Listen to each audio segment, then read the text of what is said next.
Nos encontramos en el Museo Romano Ollaso, en el que nos enseñáis la exposición El sexo en la época romana. Es una exposición que nos ha prestado el Museo de Badalona, que agradecer este trabajo en red que nos permite traer muestras como estas a Irún, con piezas arqueológicas de distintos museos arqueológicos de Cataluña. Por un lado tenemos una serie de imágenes reproducidas en las paredes que tienen que ver con frescos de contenido erótico o con cualquier escena relacionada con el sexo. Van además acompañados, aparte de por unos textos explicativos, por textos originales de autores latinos que hablaban de estas cuestiones. Y luego tenemos una serie de objetos arqueológicos que también enseñan objetos eróticos o relacionados con temas mitológicos que trataban el amor, el sexo, el erotismo y la seducción y que nos ayudan a contextualizar lo que las imágenes y los textos nos cuentan. Hoy en día el sexo es un tema un poco tabú, pero ¿en aquella época lo era o era totalmente diferente? Es verdad que vivían todo lo que era el erotismo, creo que con muchísima más naturalidad que nosotros. Incluso hoy en día, que parece que somos muy modernos, pero como tú decías, todavía es una cuestión en la que hay muchos tabúes. Pero tampoco tenemos que irnos al extremo de esa imagen que nos ha transmitido Hollywood de bacanales, orgías y todo tipo de libertinaje en torno al mundo romano. Sí que es cierto que para algunas cosas lo vivían con mucha más tranquilidad y naturalidad, pero siempre dentro de una normativa que tenía que ver con las clases sociales bastante estricta. Por ponerte un ejemplo, la homosexualidad masculina estaba perfectamente permitida y se vivía con algo totalmente normal, pero siempre con los roles perfectamente repartidos. Era el hombre mayor, perteneciente a una clase social alta, el que jugaba el rol activo, y el rol pasivo solamente lo podían jugar los esclavos. O, así como la homosexualidad masculina estaba perfectamente admitida, la homosexualidad femenina era un auténtico tabú. O sea que por un lado muy liberales para algunas cosas, pero no tanto para otras. Sobre el tema que acabas de comentar, estos murales de aquí podrían significar lo que tú has dicho. Van por ahí, exactamente. Son reproducciones de la ciudad de Pompeya. Es muy extraño porque es una pequeña habitación en la que vemos como distintas muestras de diferentes posturas y prácticas sexuales que algunos autores han interpretado como una especie de catálogo para un prostíbulo, de tal forma que el cliente pudiera elegir qué práctica sexual quería hacer.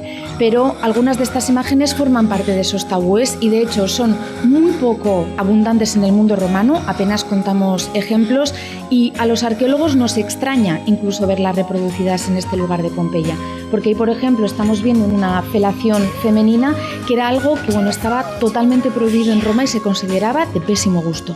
Podemos ver aquí unos collares que a priori parecen un poco relacionados con el sexo. No es lo que parece. Tú te imaginas que saliéramos hoy en día a la calle con estos colgantes con falos, ¿no? Lo que decíamos antes de comparar, los mirarían raro, ¿verdad? Y podríamos pensar que tienen que ver, como comentabas en la pregunta, con una escena o un elemento sexual puro y duro. Pero en realidad estos colgantes con los falos no eran más que amuletos. Los llevaban colgados del cuello como una especie de elemento protector contra el mal de ojo, daba buena suerte. En la misma Pompeya, en algunos puntos de la ciudad, en los cruces de caminos o en el pavimento, aparecen también falos tallados en la piedra. Volvían a tener exactamente la misma función que estos colgantes, como elemento protector para alejar el mal de ojo. Esta imagen que tenemos aquí detrás también es un poco relacionada con los collares que acabamos de ver. Lo ves y ya piensas mal. Sí, es que llama la atención, ¿verdad?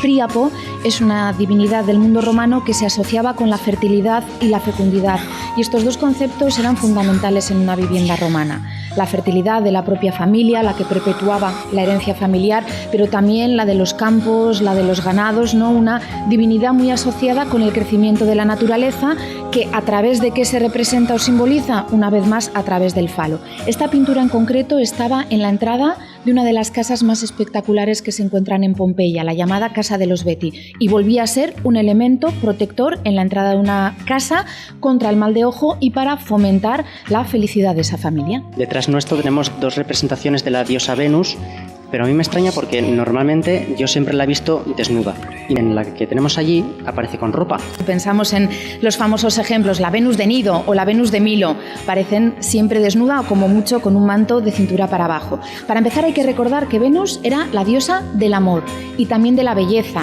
Fue elegida en el juicio de París como la más bella de todas las diosas y como diosa de la belleza es uno de los escasísimos personajes femeninos de la mitología que podemos ver representados desnudos. Pero entonces, como me consultabas, ¿y a qué se puede deber esta diferencia? Bueno, para empezar aquí vemos a Venus con su amante, en las dos ocasiones es el mismo personaje, que es Marte, el dios de la guerra. Y digo amante porque en realidad Venus estaba casada con Vulcano, el dios de la fragua, el dios de los metales. La más bella de todas las diosas tenía como esposo al pobre Vulcano, que decían que era viejo, cojo, contrahecho, y en vez de conformarse con él, son famosas las infidelidades de esta divinidad y el haberse convertido en amante de Marte. En épocas en las que el sexo y el erotismo se veía con mayor libertad, Venus, como en todas esas estatuas que recordábamos, aparece desnuda.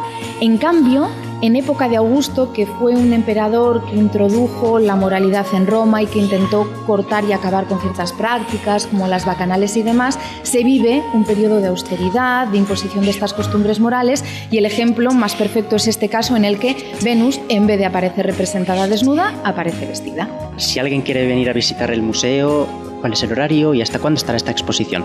La exposición está hasta el 18 de septiembre y en verano además abrimos de martes hasta sábado de 10 de la mañana a 8 de la tarde. Los domingos de 10 a 2, el precio de la exposición es de 3 euros, pero los martes la entrada es gratis. Muchas gracias. A vosotros.